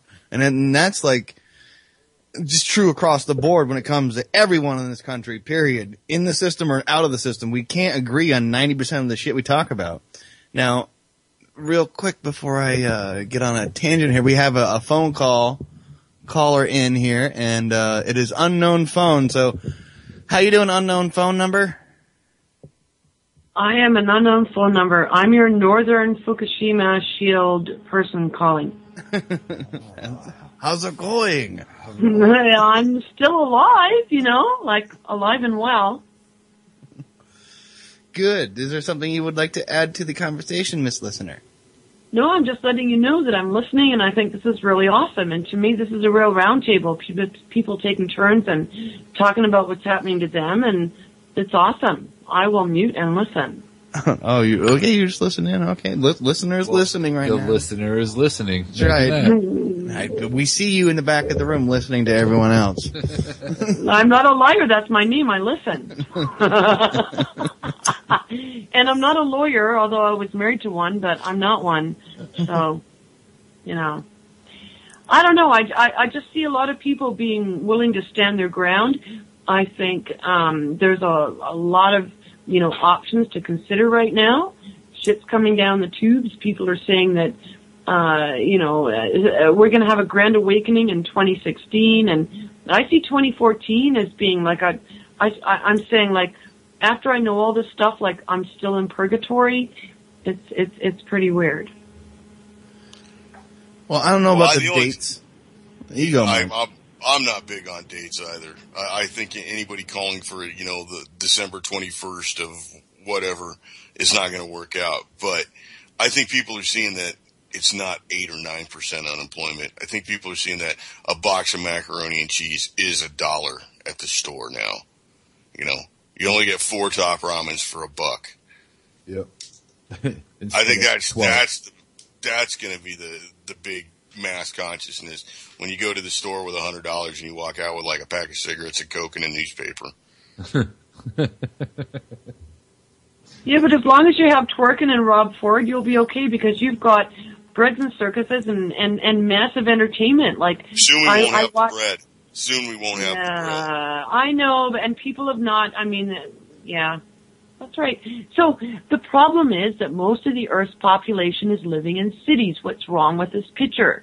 More than 50% have been herded into cities. We have a huge Earth. Oh no, we're overpopulated. So there's something wrong with this. There really is. Well, it's easier to sell the overpopulation theory to people that live in cities of like 6, 7, 8, 10 million people. The people that think the yuppie people that think they understand what's going on in the world, like they usually are stuck and like, elbow to elbow with people like that live like, you can hear your neighbor fart across the other side of their apartment, you're on the far side of your apartment. Like it's easy to sell them the fact that, the earth is heating up, the sky is falling and we're overpopulated and we're not going to have any food soon. Well, I can see that if you live like in a condensed area, a condensed humanity, if you call it that. Most people do on the face of the earth. Don't you get this? Most of the population on the face of this earth is living in confined cities. Just look it up. Mm-hmm. Well, I know. I see it. What's wrong with this picture? Because convenience comes from the cities. It's true. And people are creatures of convenience. They are. So they don't put a super Walmart out in the middle of a cornfield. No, they don't. They don't do anything like that. They want to make sure everyone has everything anything that you could ever want at your fingertips, and that would convince you to move to that city. And then, for a period of time, all the jobs in that city are going to be very, very high paying. And then slowly over time, it's going to dwindle down to where the jobs aren't paying, but you still got all the conveniences, and you're so used to living in these huge cities. One thing I liked about LA, and I don't like a whole lot. I didn't like too much about it. I like going to clubs and stuff. But what I did like was you could pretty much pick up the phone and have almost anything delivered. I mean, like seriously, like, oh well, I'm out of dish soap. I need a frozen pizza. I need cigarettes, a bottle of liquor, some Drano, and some diapers. And there's a place to call that will bring all that shit at once. I'm serious. It was called PD Quick. All right, so that happens. Yeah, all about convenience. And the cell phones go down. Yeah. The cell phones. I want the grid to go down, because until the grid goes down, we who feel we are privileged will never understand what it's like. For most of the Earth's population are living with simplicity. But that's all being changed, and I'm trying to jump to the side of simplicity. This is weird shit that's happening. Well, I don't want to go simplicity as to the point where I got to give up my air conditioner, because I tell you what, I definitely like my air conditioner, but I do see some of what you're saying, but I don't think it's simplicity that's the problem. I think it's the unbridled and unfettered greed. I mean, I saw something the other day that said 85 people in the world have equal to the wealth of like 3.5 billion people. There's a problem right there. And I'm good for them if they got their money honestly, but when you've got 85 people who've got the wealth of half the people in the world. Listen, it's the 1%. We know what the that's not 1%. That is entirely too small. It's infinitesimal, but Bort said he's calling in, and you know what? Here's another Canadian, and this is a real round table, you guys. I just feel honored to be here. And I won't stop saying this. I need you to know. Well, it's good that you're happy to be here, and it's good that we're able to have this open conversation. Now, I do believe if you said Board was calling, I do believe we have Board on the board. So. Well, I'm so excited, and he's nothing but bored. He's not bored. So is this Board we have here? Hey, how's it going, guys? Hey, it's going, man. Hey, what's up, Mike? How's it going, brother? Pretty good. How you doing, man? Pretty good, pretty good. I just wanted to chime in. I like the show. I like the topic. Good conversation. Tell me the topic real quick, because I think we know what it is. Yeah, you guys are talking about, living, in this modern world, living in cities and all that. I guess that was the last topic I was listening to. It's quite a bit. We cycle around, dude. So what'd you want to chime in with, Board? Well, I just want to, how can I say it? We're kind of, how can I put it? Look at us right now, talking on the phone. You guys are, God knows where in the States. I'm in the Arctic North over here. We have a radio platform on the internet. I got a chat room full of people, all from different places, expressing their feelings and all that. This is truly, I don't want to say miracle because that word gets used a lot, but this is a good point in the modern age of communication and expressing ideas and sharing them almost instantaneously. Things that our parents, our grandparents, and all those before them didn't have. We're in a pretty good place, and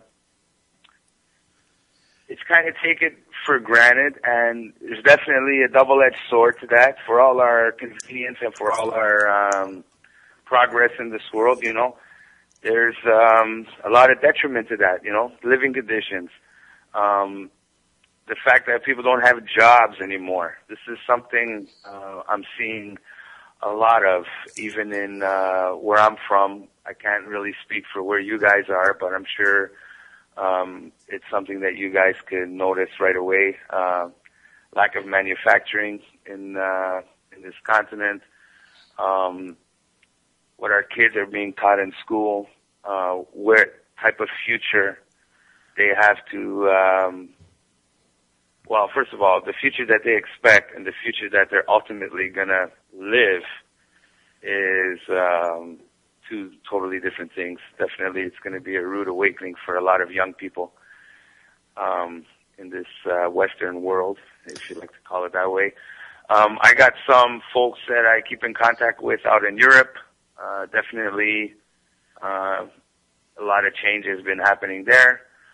I worked with a few colleagues from Australia. Definitely some new laws coming into play over there that are definitely hindering their freedoms, or what we would call freedoms. Oh, yeah. I've heard some stuff about Australia, like this whole new anti-biker gang law that affects every motorcyclist out there, and there's just one dude trying to get gas, and 6 cops came up on him, and I heard about some of that crap that's going down in Australia. And you make a good point, Board. Having this ability to be able to communicate almost pretty much instantaneously with a 30 second delay for everyone else. It's a real awesome thing, because over the decades when the civil rights movement was going, all these movements are going before, they had to rely on word of mouth and pamphlets and phone calls and door to door. Now we can all connect worldwide through this internet almost instantaneously. Now, the problem I have with it is where does the instantaneous just talking about it end and the action begin? Could I step in on one minor point on that? Sure. The difference when you brought up the point of civil rights movement and stuff from 50s, 60s, we already had TV, radio was established, communication was broadcast throughout the country, and that. But the biggest factor was, you got your news from Walter Cronkite, or you got your news from the newspaper. You got your day-to-day stuff. So right off the bat, there was definitely a filter. I can't speak because I didn't live in that era. I can only know from what people tell me and what I can see, from the documents and footage that existed, there was always a filter. So the information had to pass through, like, however you want to put it, some sort of sensor, some sort of filter. So, well, you experience it too, Board, to a certain extent, because I'm going to make an assumption here, but I would like to think that everyone here lived through the 80s and the 90s, and even then there were still filters and limitations on communication. Absolutely, and I totally agree with that. Now we're in an age where it's like you said, I got a 30-second delay for the people listening at home. Mm-hmm. I think they're coming out, and, thank goodness, UCY has, provided a platform where I don't really see too much of a filter. We may filter ourselves. We may censor ourselves. We don't want to be, offending people where we don't need to offend them, where there's really no need. I'm not the type of guy that I'm, Joe polite when I don't have to be. When it calls for being firm and being assertive, I'm all for it. You should stand up for yourself and don't let anybody walk all over you. But, we're civilized human beings. We don't want to hurt anybody's feelings if it's not called for. So, we self-censor, I'm sure. Everybody does. I might be, I could be swearing every second word on the radio, but I don't want to do that. It's going to make me look bad, and it's going to bring down the intellect of your show, which is a great show, by the way. Justyn, you're doing a fantastic job. Oh, I appreciate that, Board. I just think that, to make a long story short, I know I've been rambling. Sorry about that. Just with all this information we're getting, I think it's a good thing. And to follow back to what you're saying, I think it's time. Because I'm sure everybody in this chat room, at least, I'm sure we've been around the block of these type of subjects for at least a decade. We got to push forward, and whether it's going to be like a mass movement with 1,000 people, 1,000,000 people, however you want to look at it, I think the basis of it starts with us as individuals. I think we got to remember what it means to be an individual. We can all come together and share thoughts and feelings as a group, but when the rubber meets the road, it's us. In my day-to-day life, I got to make choices, and I got to stand by those choices, whether they're popular or unpopular. And we got to try to lead by example. And that's kind of like the message I want to get out there. And it's up to all of us. We're all in the same place. We're all going through the same thing. Share your ideas. Let's make it vocal. Let's get it out there. But it's going to take each of us as individuals to make those choices that's going to get us somewhere in the future where we want to be. And these politicals and talking heads on the TV, I think sooner or later we're going to realize they're irrelevant. At least I can hope so. And if it's anything that us as individuals maybe to pass on to our kids and whatnot, if we can't win tomorrow, we may be able to win, in 25 years, 30 years, if we keep, staying the course and doing what's right by us, understanding where we stand, and, not letting them push us around and take away things that, Can't give up the good fight, man. And, That's it. I'd say it, like you said it perfectly. It begins with each individual making unpopular choices and standing by them and standing up for what you believe in. And then that infects your neighbor and your neighbor and your neighbor and your neighbor. And eventually, hopefully, we have a movement someday that stands up for ourselves. And now I'm going to end the show. Click. Perfect right there. Sorry about that, guys. No, it's awesome. No. Never say you're sorry on my show. It's forbidden on my show. Say whatever else you want. I don't give a fuck. I made a point to say that. So say whatever you want. Just don't apologize for saying what you're going to say or you were talking, man. That's the point. I want people coming on here and expressing their ideas, throwing it out there, and anyone on air with me will have a good time and we'll have a nice little conversation about what's going on in your life or in our lives, because this is our world. We all got to live amongst each other, and the more people that realize that we have to live together in the end, no matter what, I think we're going to start that upward swing again. But never apologize, Board man. That's the only reprimand you're ever going to get from me. Just don't apologize. That's the Canadian in me, man. We say sorry all the time. They do. What can I tell you? Anyway, thanks for your time. I'm gonna bump off and jump back on the chat. Let someone else get a chance to talk. But you guys are doing great, and big ups to Mike in Texas. Wow, what a big change! Sounding like a real professional on there. Very impressed. You guys are great. Continue the good work, and I'll be listening. Thank you very much. So glad that you called in, Jamie. This is exciting. Thanks for calling in, Ford. Yeah, feel free to call in whenever, man. We're always here on Tuesdays, Thursdays. Always. That was so, awesome. but he brings up a good point, though. Like, every person, it begins with you at home, me at home, the listener at home, Mike at home, everybody in chat at home. It begins with you as a person. And if every person begins as a person, then eventually you find yourself in like-minded company, and imagine what we can get done after that. Right. Yeah. They tell two friends. And they tell two friends. Well, so we need to explore where we connect instead of exposing where we disconnect. Sorry, but that's what I think. Well, there's a line to be drawn between useful input and and destructive input. We all know that we're all going to hell in a handbasket, and we're not exactly who's carrying us, but it doesn't really matter. We just know we're on the way. High rate of speed.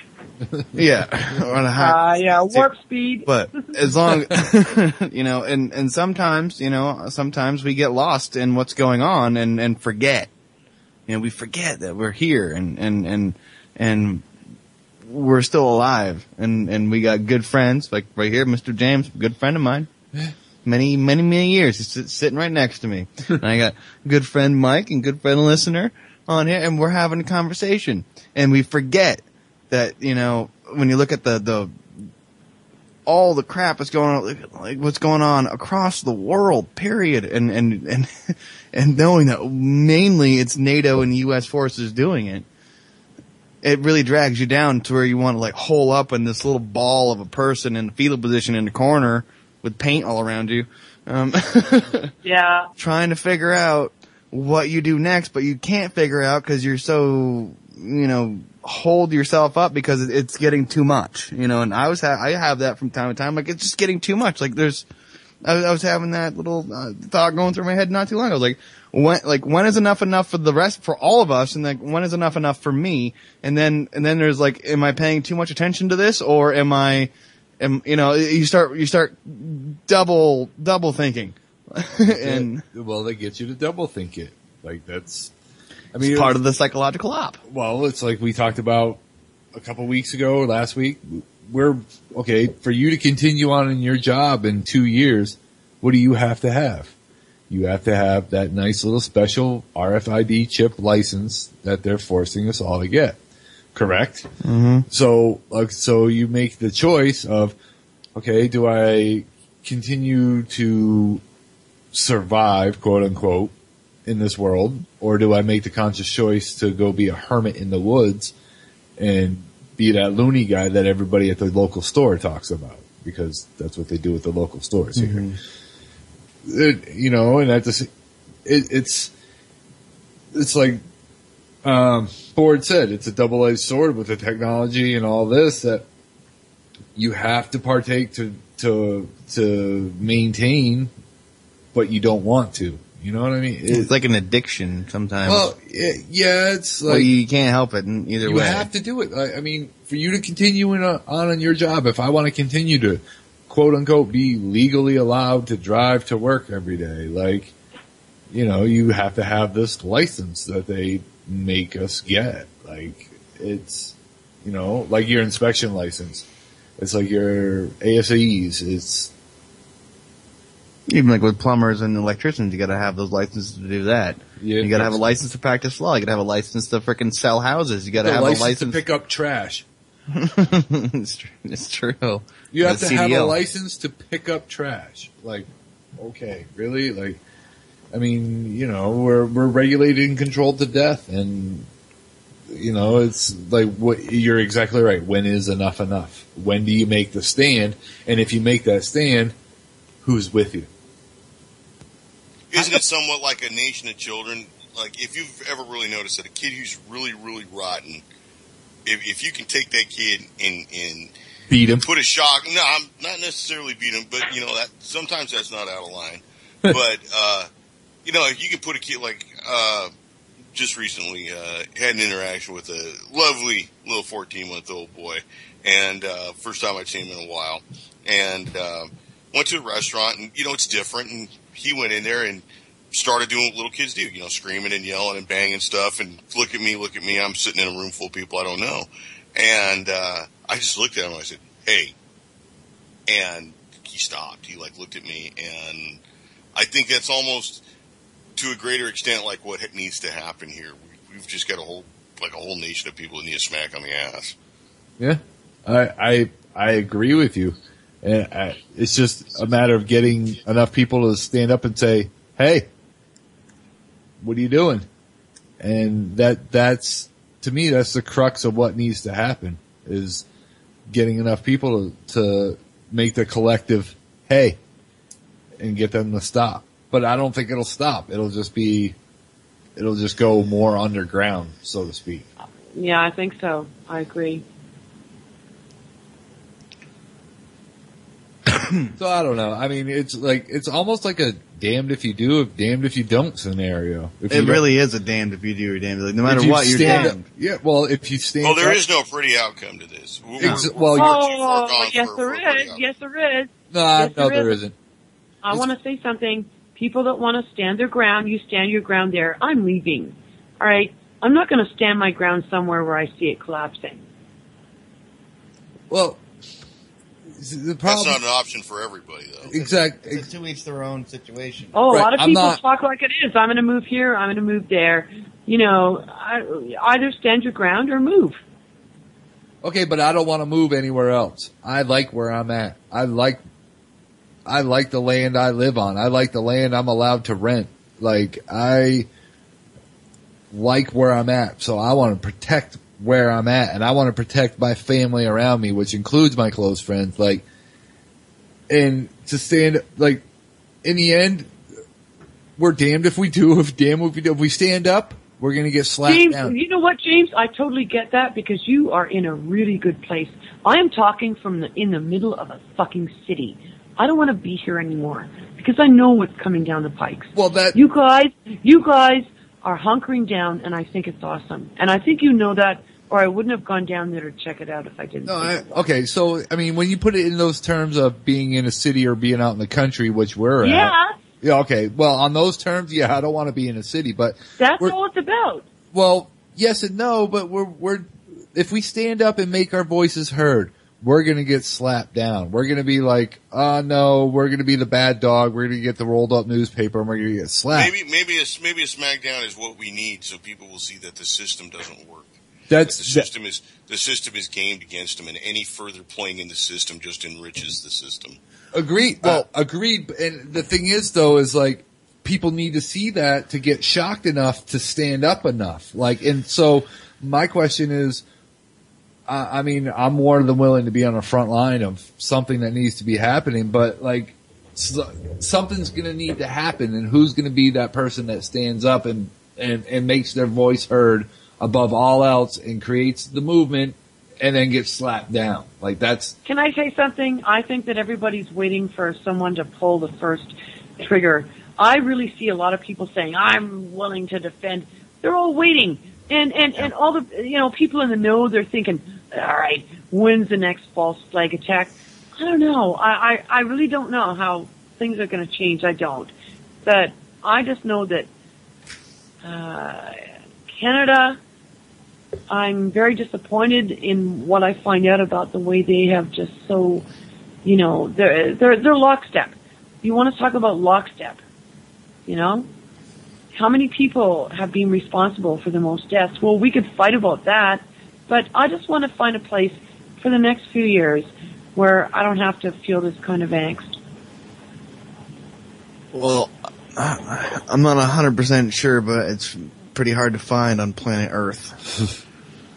where there's no. I agree. It's all being polluted. And what really gets me is why are these people who, you know, I mean, we talk about chemtrails, we talk about all this stuff. Don't they realize, I mean, supposedly the ones that are in control, then are they totally disconnected from the fact that the physical condition of this earth has been seriously compromised, and that affects their families? I don't know. Are we dealing with psychopaths? Or is there a parallel earth, like when you look at string theory, and I think the big lie is that we're all caught in this three-dimensional one-life existence, and you know, when you die, you go to heaven or hell. I'm not thinking that anymore. You know, I'm thinking that science is right, and that there are things here that are happening that we don't just tune into. I don't know if I'm making sense. No, they wouldn't allow things to happen that would detriment their family if they're that much in control. Like, they're everything is centered around keeping the power in their hands. Right, their Everything asses are covered. is centered. The money will never change. It'll just it'll flop into another name. It'll be the same program. It won't change. The power will just become more concentrated in the various hands. I mean, if you've got 85 people that have the wealth equivalent to half the people in the world, $3.5 billion, or 3.5 billion people, you know, there's got to be something magic out there that's holding those people back. Now, what is that magic thing? Is it the fact that they can go to Walmart and get, you know, Cheetos and cheap Chinese shit real quick? Or is it the fact that they've got this magical light bulb that lets them see at night? Or is it the fact that they've got a flush toilet? Is it the fact that there's dope in that electronic phone they're using? You know, the smartphone? Yeah. What's the magic thing that's holding back But they've got half the entire population of the world from going in and choking the lifeblood out of 85 people? What's holding because that the ones back? that control have a far longer game plan than we do. We need to comprehend that. Well, I'm gonna throw in a little bit of a curveball here. Now let's do a little daydreaming right now, everyone. It's daydream time, story time at Justyn time. Now, story time begins with we all get together and we all decide to push all of our bullshit aside and go, okay, we're gonna agree. All of us are gonna agree on two things: we're being lied to. Wait up. Who's got the contract to provide the bulldozer? Well, let Justin finish. Number one, we're being lied to. Got a point. You have a point. I'm in fairy tale land right now, okay? In fairy tale land, this is my question, all right? Now, if we all got together and decided to go freedom first and across the world we actually were able to reinstitute freedom in the individual sovereign man across the entire planet. Now these 85 people or whatever number, 1,000, 2,000, whatever billionaires that own everything in the entire world, they have these underground bunkers with like generations worth of food and everything to stay underneath. Like, what's to say, like, what if they just go into hiding and then 4 generations down the road of us, when we get all used to being, it's all affluent again, and they just come back in and just restart, like they just hit the reset button and start all over again, and in 400 years it's going to be the same again. It'll change hands, but it'll be the same power structure. Right.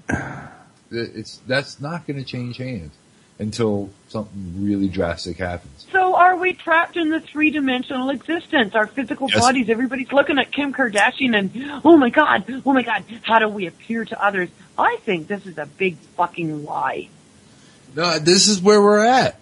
It goes back to what we were talking about, pop culture, that everybody in the world, not everybody, but like a vast majority of people in this country, this world are trapped in keeping up with the Kardashians. Like, I mean, that's the name of their damn show, Keeping Up with the Kardashians. Like, oh yeah, and a lot of people are pumped up on that, but I mean,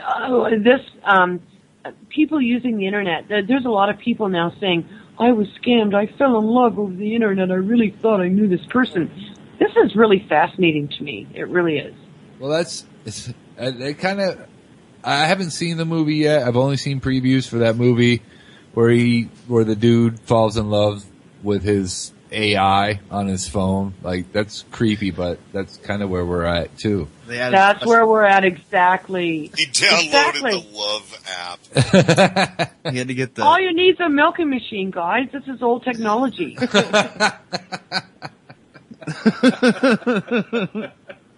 It's funny, my dad holds a patent on one. You know, my uncle had Holsteins, and I thought 6 men could be happy with this machine. They'd only be a little nervous because they're so close together. Yeah, well, no, they wouldn't, because I think a lot of men are more comfortable with each other than they are, including women. You know, I mean, we've been so disassociated with each other. We need to look at this. It's that whole divide and conquer. It goes beyond race and classes. It goes right down to genders too. Like, you know, it's we can. Yet another distraction. Yeah, Distraction Central. Welcome to the Distraction Nation. Please pull up and grab your TV and your Hot Pockets and be on your way, please. Thank you. Next. Like, I really think that a movie about the two cowboys that fell in love was pivotal. I can't. Pivotal for what? I can't watch that movie. I'm sorry. I will not discuss that movie. Sorry. Think about it. Just think about it. No. And now, you know, gay marriage and all this crap. You know, whatever. I think that sexuality has no business of the church. I'm starting to follow something. It's about. Oh, it's really weird. It's atheists. And when I was a child, when my parents said atheist, I thought, oh my God, this is as bad as the Russians. And I realize now that disengaging ourselves from 401c3 and all the, taxes, no taxes, everything's going nuts. Well, there's a difference between atheist and agnostic. And I think a lot of the people who claim atheism are doing it just to spite people. When in actuality they might actually. I don't think they are. I think they see the bullshit that religion represents. And when I was a child, I was. Atheism doesn't necessarily mean the absence of religion. You know, atheism means that they deny whatever higher power there is. If you believe in a higher power, now you've got agnostics that, well, they just don't know. They're not signing up in any camp. Right, but they believe in a creator, or they believe in a beginning, or they believe in a God. They don't know. They don't know. Exactly. I was raised in a very specific Zionist religion who told me, and I was convinced of this, and as a child I shuddered as I prayed by my bed. I was convinced that their little sliver of the truth was right, and these were Protestants. They didn't even include Catholics. In my little childish mind, I'm going, oh my God, all these people are saying that they're right, all these people, and it's all about money, guys. It's all about money and control. It's sickening. That's what it all comes down to. They can't all be right. I just said to myself how, you know, and my mother was born an Anglican, and my father, who's a Baptist minister, never accepted her. Oh, she's of the devil. As a child, this is like abuse. This is severe abuse. It really is. This sounds pretty messed up when your father wouldn't accept your mother for a different religion, yet he chose your mother. Yeah. That is odd. Talk about mind warp. Yeah. But it all comes down to, like listener said, money and religion. Like money and power. And religion. That's it. I'm sick of it. Money equated power, and money equated and power equated religion throughout history. So it's, I don't know. Look, we all know we're all screwed. Like, that's just what it comes down to. It just comes, like, what did I say last week before 2014, year of change? Let's start trying to do something. Right. Yeah. Like, I mean, we've been talking about this for a long time, you and I, previous to being on air, but it's time to either, you know, shit or get off the pot, so to speak. Like, it's time to start standing up, because I believe, have suffered enough. Like, you know, how much more can we suffer? Like, you know, I'm not out to be a martyr. I don't want to be a martyr. I want to be able to do what I want to do without much restriction on, as long as I'm not hurting anybody else and inflicting anything on anybody else. Like, I want to be able to do what I want to do.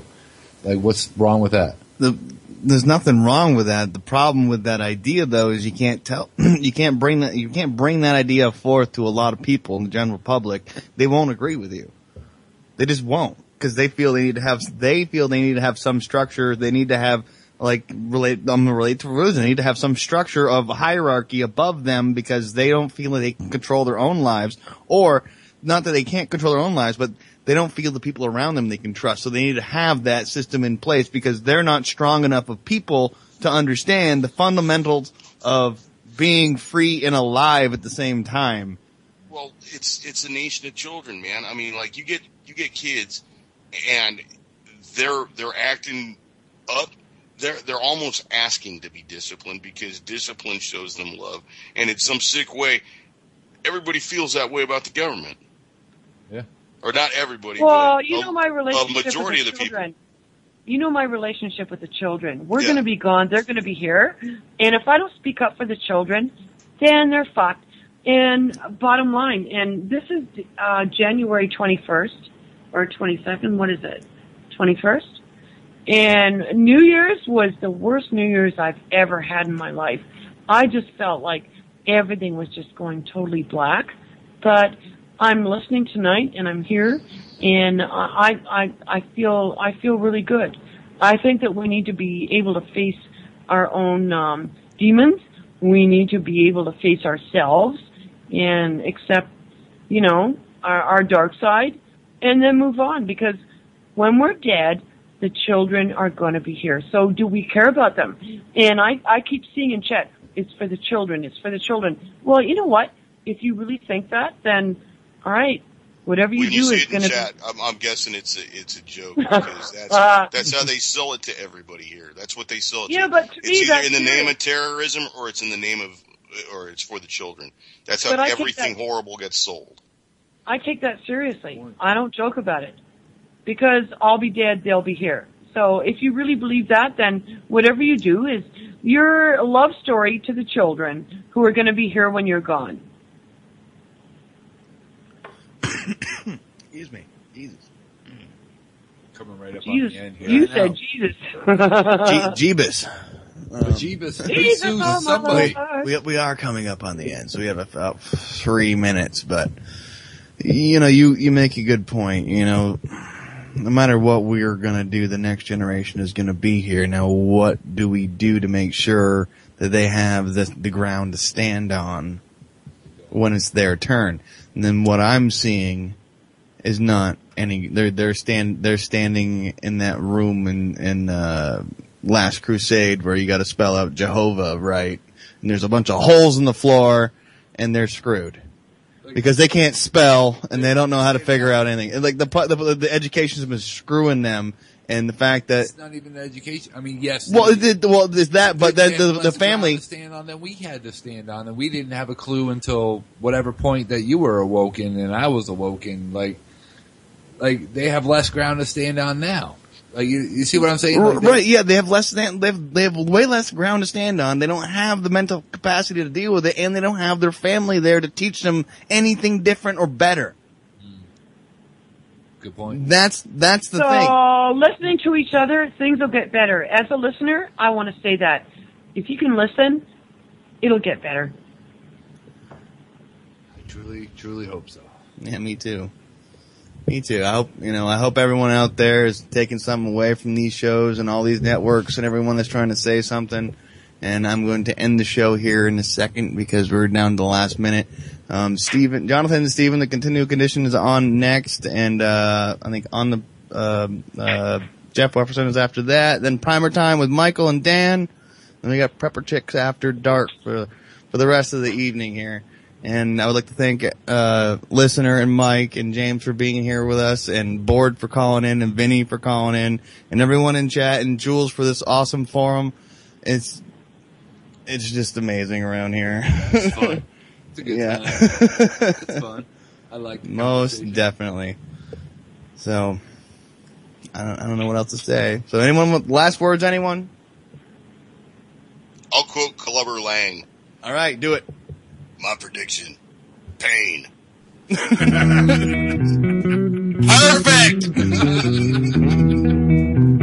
Bonsoir from Canada.